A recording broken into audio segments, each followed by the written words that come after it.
Hello, I'm Lance, and welcome to Dozing Off.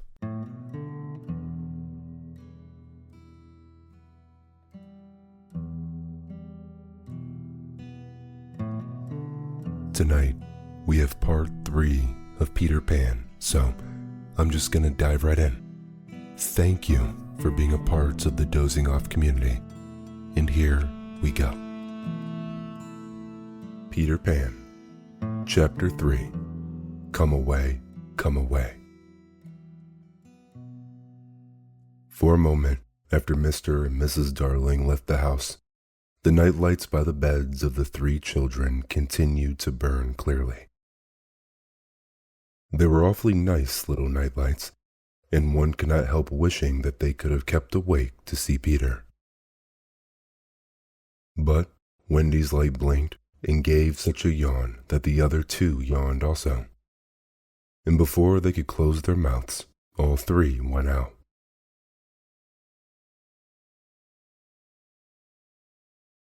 There was another light in the room now, 1,000 times brighter than the night lights, and in the time we have taken to say this, it had been in all the drawers in the nursery, looking for Peter's shadow, rummaged the wardrobe and turned every pocket inside out. It was not really a light. It made this light by flashing about so quickly. But when it came to rest for a second, you saw it was a fairy. No longer than your hand, but still growing. It was a girl named Tinker Bell, exquisitely gowned in skeleton leaf, cut low and square, through which her figure could be best advantage. She was slightly inclined to embonpoint, plump hourglass figure. A moment after the fairy's entrance, the window was blown open by the breathing of the little stars, and Peter dropped in. He had carried Tinker Bell part of the way, and his hand was still messy with the fairy dust. "Tinker Bell," he called softly, after making sure that the children were asleep. "Tink, where are you?" She was in a jug for the moment, and liking it extremely. She had never been in the jug before. "Oh, do come out of that jug and tell me, do you know where they put my shadow?" The loveliest tinkle as of golden bells answered him. "It's the fairy language. You ordinary children can never hear it, but if you were to hear it, you would know that you had heard it once before." Tink said that the shadow was in the big box. She meant the chest of drawers, and Peter jumped at the drawers, scattering their contents to the floor with both hands, as kings toss ha'pence to the crowd. In a moment, he had recovered his shadow, and in his delight, he forgot that he had shut Tinker Bell up in the drawer. If he thought at all, but I don't believe he ever thought, it was that he and his shadow, when brought near each other, would join like drops of water. And when they did not, he was appalled. He tried to stick it on with soap from the bathroom, but that also failed. A shudder passed through Peter, and he sat on the floor and cried. His sobs woke Wendy, and she sat up in bed. She was not alarmed to see a stranger crying on the nursery floor. She was only pleasantly interested. "Boy," she said courteously, "why are you crying?" Peter could be exceedingly polite also, having learned the grand manner at fairy ceremonies, and he rose and bowed to her beautifully. She was much pleased, and bowed beautifully to him from the bed. "What's your name?" he asked. "Wendy Moira Angela Darling," she replied with some satisfaction. "What's your name?" "Peter Pan." She was already sure that he must be Peter, but it did seem a comparatively short name. "Is that all?" "Yes," he said rather sharply. He felt for the first time that it was a shortish name. I'm so sorry, said Wendy Mora Angela. It doesn't matter, Peter gulped. She asked where he lived. Second to the right, said Peter, and then straight on till morning. What a funny address. Peter had a sinking. For the first time, he felt that perhaps it was a funny address. No, it isn't, he said. I mean, Wendy said nicely, remembering that she was the hostess. Is that what they put on the letters? He wished she had not mentioned letters. Don't get any letters, he said contemptuously. But your mother gets letters? Don't have a mother, he said. Not only had he no mother, but he had not the slightest desire to have one. He thought them very overrated persons. Wendy, however, felt at once that she was in the presence of a tragedy.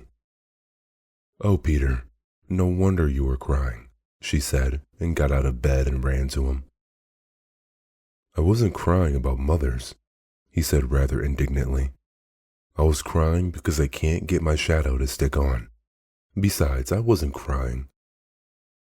It's come off? Yes. Then Wendy saw the shadow on the floor, looked so draggled, and she was frightfully sorry for Peter.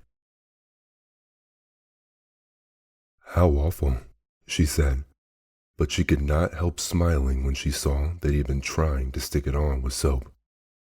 How exactly like a boy. Fortunately, she knew at once what to do. It must be sewn on, she said, just a little patronizingly. What's sewn? He asked. You are dreadfully ignorant. No, I'm not. But she was exulting in his ignorance. I shall sew it on for you, my little man, she said, though he was as tall as herself, and she got out her housewife's sewing bag and sewed the shadow on to Peter's foot. I dare say it will hurt a little, she warned him. Oh, I shan't cry, said Peter, who was already of the opinion that he never cried in his life. And he clenched his teeth and did not cry, and soon his shadow was behaving properly, though still a little creased. Perhaps I should have ironed it, Wendy said thoughtfully, but Peter, boylike, was indifferent to appearances, and he was now jumping about in the wildest glee. Alas, he had already forgotten that he owed his bliss to Wendy. He thought he attached the shadow himself. How clever I am, he crowed rapturously. Oh, the cleverness of me. It's humiliating to have to confess that this conceit of Peter was once his most fascinating qualities. To put it with brutal frankness, there was never a cockier boy. But for the moment, Wendy was shocked. You're conceited, she exclaimed with frightful sarcasm. Of course I did nothing.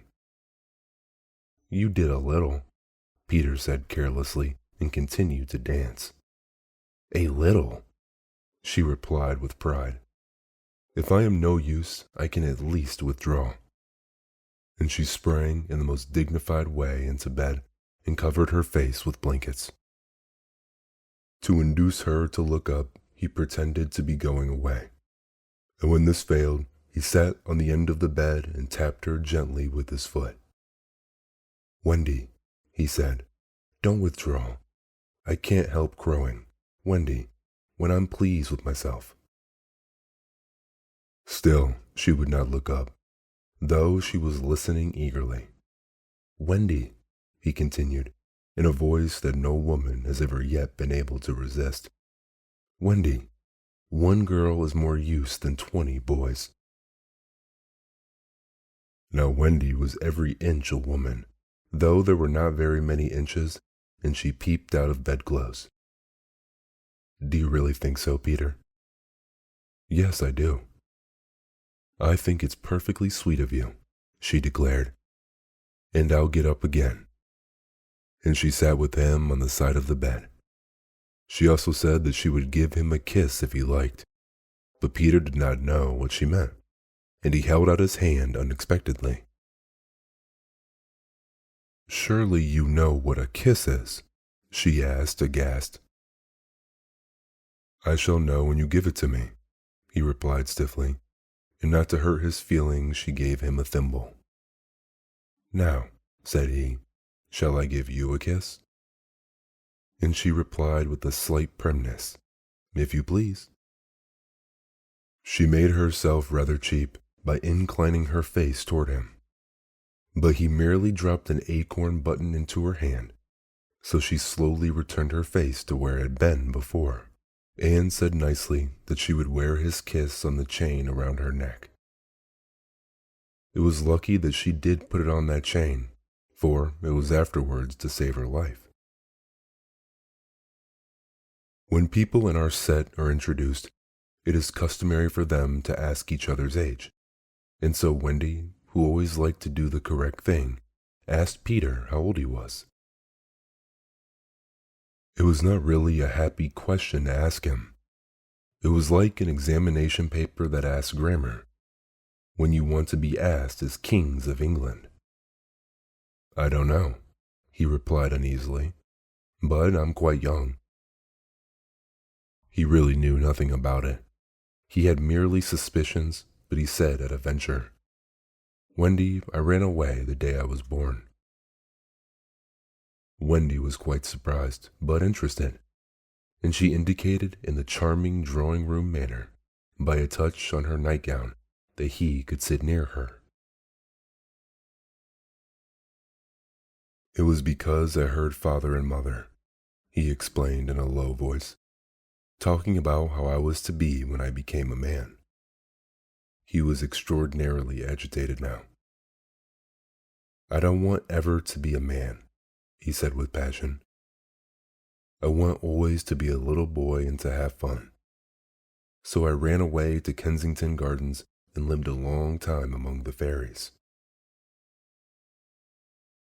She gave him a look of the most intense admiration, and he thought it was because he had run away, but it was really because he knew fairies. Wendy had lived such a home life that to know fairies struck her as quite delightful. She poured out questions about them to his surprise, for they were rather a nuisance to him, getting in his way and so on, and indeed he sometimes had to give them a spanking. Still, he liked them on the whole, and he told her about the beginning of fairies. "You see, Wendy, when the first baby laughed for the first time, its laugh broke into 1,000 pieces, and they all went skipping about, and that was the beginning of fairies." Tedious talk this, but being a stay-at-home she liked. "And so," he went on good-naturedly, "there ought to be one fairy for every boy and girl." "Ought to be? Isn't there?" "No. You see, children know such a lot now. They soon don't believe in fairies. And every time a child says, 'I don't believe in fairies,' there's a fairy somewhere that falls down dead." Really, he had thought they now talked enough about fairies, and it struck him that Tinker Bell was keeping very quiet. "I can't think where she has gone to," he said, rising, and he called Tink by name. Wendy's heart went flutter with a sudden thrill. "Peter," she cried, clutching him, "you don't mean to tell me that there's a fairy in this room?" "She was here just now," he said a little impatiently. "You don't hear her, do you?" And they both listened. "The only sound I hear," said Wendy, "is like a little tinkle of bells." "Well, that's Tink. That's the fairy language. I think I hear her too." The sound came from the chest of drawers, and Peter made a merry face. No one could ever look quite so merry as Peter, and the loveliest of gurgles was his laugh. He had his first laugh still. "Wendy," he whispered gleefully, "I do believe I shut her up in the drawer." He let poor Tink out of the drawer, and she flew about the nursery screaming with fury. "You shouldn't say such things," Peter retorted.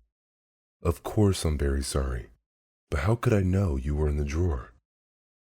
Wendy was not listening to them. "Oh, Peter," she cried, "if she would only stand still and let me see her." "They hardly ever stand still," he said, but for one moment Wendy saw the romantic figure come to rest on the cuckoo clock. "Oh, the lovely," she cried, though Tink's face was still distorted with passion. "Tink," Peter said amiably, "this lady says she wishes you were her fairy." Tinker Bell answered insolently. "What does she say, Peter?" He had to translate. "She's not very polite. She says you are a great ugly girl, and that she is my fairy."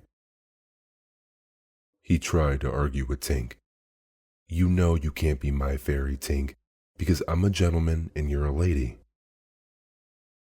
To this, Tink replied in these words, "You silly ass," and disappeared into the bathroom. "She's quite a common fairy," Peter explained apologetically. "She is called Tinkerbell because she mends the pots and kettles. Tinker equals tin worker." They were together in the armchair by this time, and Wendy plied him with more questions. "If you don't live in Kensington Gardens now, sometimes I do still. But where do you live mostly now?" "With the Lost Boys." "Who are they?" "They are the children who fall out of the perambulators when the nurse is looking the other way. If they are not claimed in 7 days, they are sent far away to Neverland to defray expenses. I'm captain." "What fun it must be." "Yes," said cunning Peter, "but we are rather lonely. You see, we have no female companionship." "Are none of the others girls?" "Oh, no girls. You know, are much too clever to fall out of their prams." This flattered Wendy immensely. "I think," she said, "it is perfectly lovely the way you talk about girls. John there just despises us." For reply, Peter rose and kicked John out of bed, blankets and all, one kick. This seemed to Wendy rather forward for a first meeting, and she told him with spirit that he was not captain in her house. However, John continued to sleep so placidly on the floor that she allowed him to remain there. "And I know you meant to be kind," she said, relenting, "so you may give me a kiss." For the moment, she had forgotten his ignorance about kisses. "I thought you would want it back," he said a little bitterly, and offered to return her the thimble. "Oh dear," said the nice Wendy, "I don't mean a kiss, I mean a thimble." "What's that?" "It's like this." She kissed him. "Funny," said Peter gravely. "Now shall I give you a thimble?" "If you wish to," said Wendy, keeping her head erect this time. Peter thimbled her, and almost immediately she screeched, "What is it, Wendy?" It was exactly as if someone were pulling my hair. That must have been Tink. I never knew her so naughty before. And indeed, Tink was darting about again, using offensive language. "She says she will do that to you, Wendy, every time I give you a thimble." "But why?" "Why, Tink?" Again Tink replied, "You silly ass." Peter could not understand why, but Wendy understood, and she was just slightly disappointed when she admitted that she came to the nursery window not to see her but to listen to stories. "You see, I don't know any stories. None of the Lost Boys know stories." "How perfectly awful," Wendy said. "Do you know," Peter asked, "why swallows build in the eaves of houses? It's to listen to the stories. Oh, Wendy, your mother was telling you such a lovely story." "Which story was it?" "About the prince who couldn't find the lady who wore the glass slipper." "Peter," said Wendy excitedly, "that was Cinderella, and he found her, and they lived happily ever after." Peter was so glad that he rose from the floor where they had been sitting and hurried to the window. "Where are you going?" she cried with misgiving. "To tell the other boys." "Don't go, Peter," she entreated. "I know such lots of stories." Those were her precise words, so there can be no denying that it was she who first tempted him. He came back, and there was a greedy look in his eyes now, which ought to have alarmed her, but did not. "Oh, the stories I could tell the boys," she cried, and then Peter gripped her and began to draw her toward the window. "Let me go," she ordered him. "Wendy, do come with me and tell the other boys." Of course she was pleased to be asked, but she said, "Oh dear, I can't. Think of Mummy. Besides, I can't fly." "I'll teach you." "Oh, how lovely to fly." "I'll teach you how to jump on the wind's back, and then away we go." "Ooh," she exclaimed rapturously. "Wendy, Wendy, when you are sleeping in your silly bed, you might be flying about with me saying funny things to the stars." "Ooh, and Wendy, there are mermaids." "Mermaids? With tails?" "Such long tails." "Oh," cried Wendy, "to see a mermaid." He had become frightfully cunning. "Wendy," he said, "how we should all respect you." She was wriggling her body in distress. It was quite as if she were trying to remain on the nursery floor.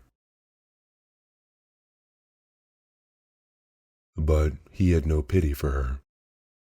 "Wendy," he said, the sly one, "you could tuck us in at night."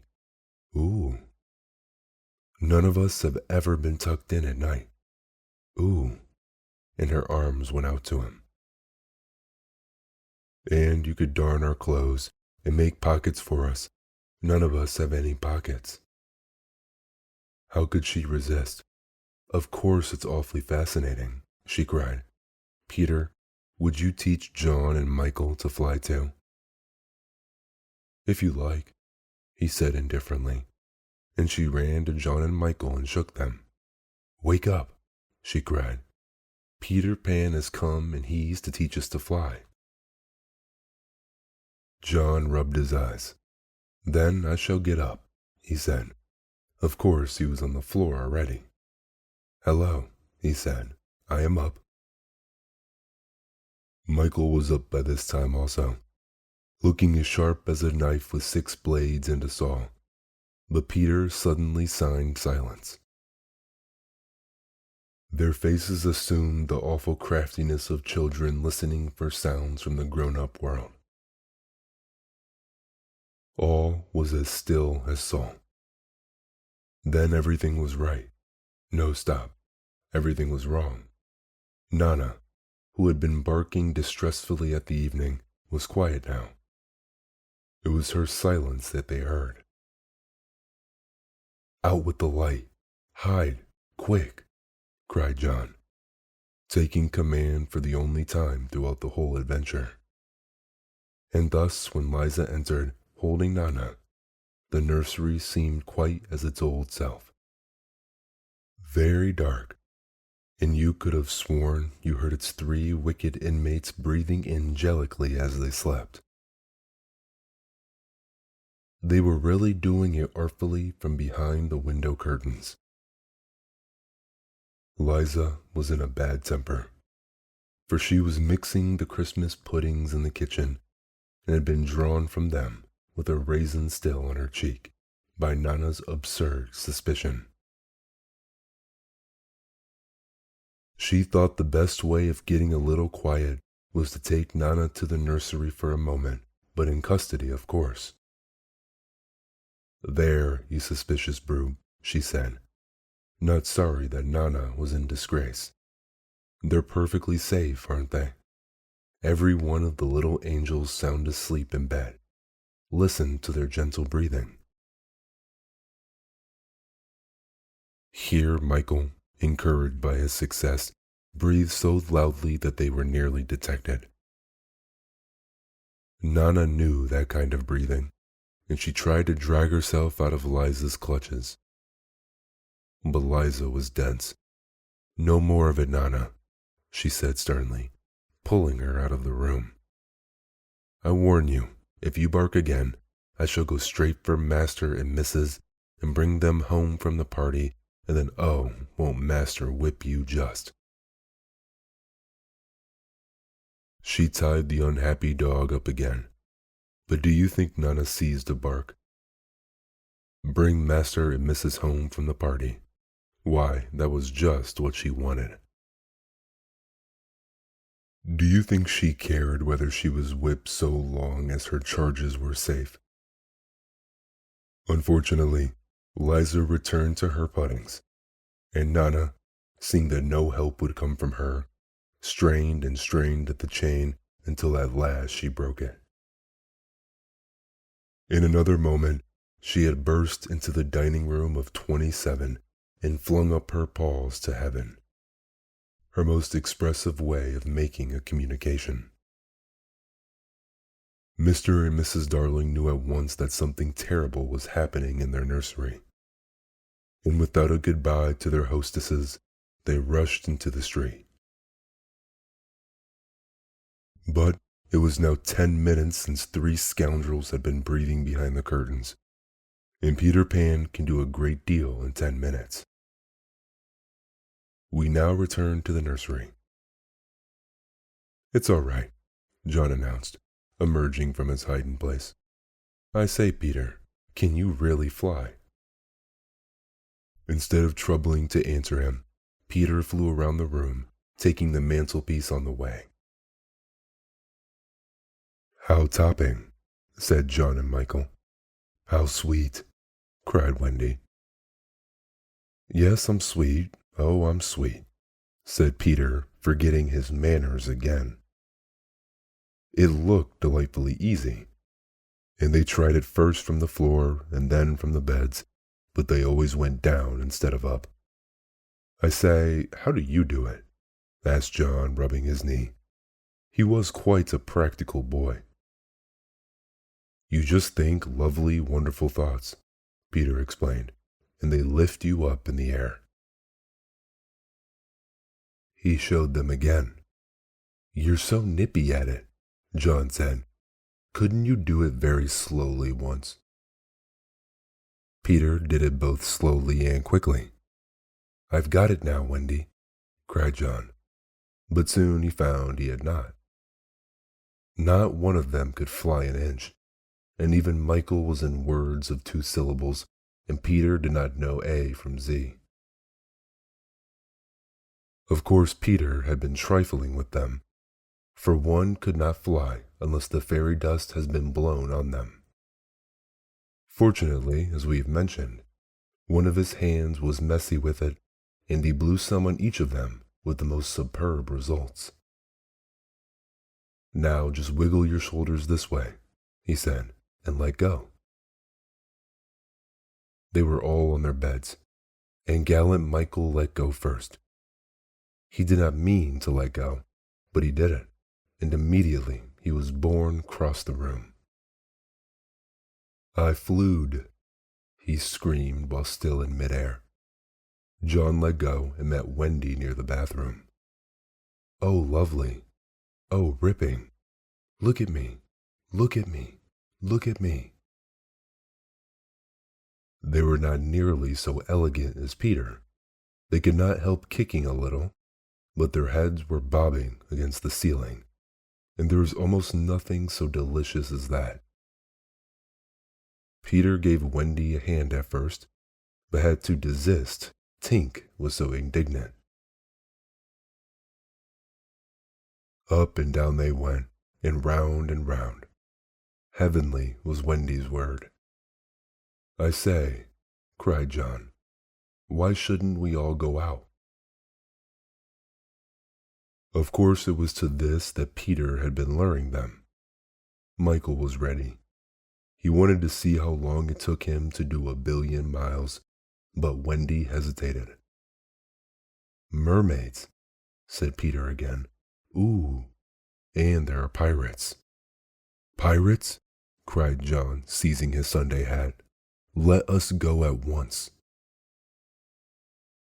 It was just at this moment that Mr. and Mrs. Darling hurried with Nana out of 27.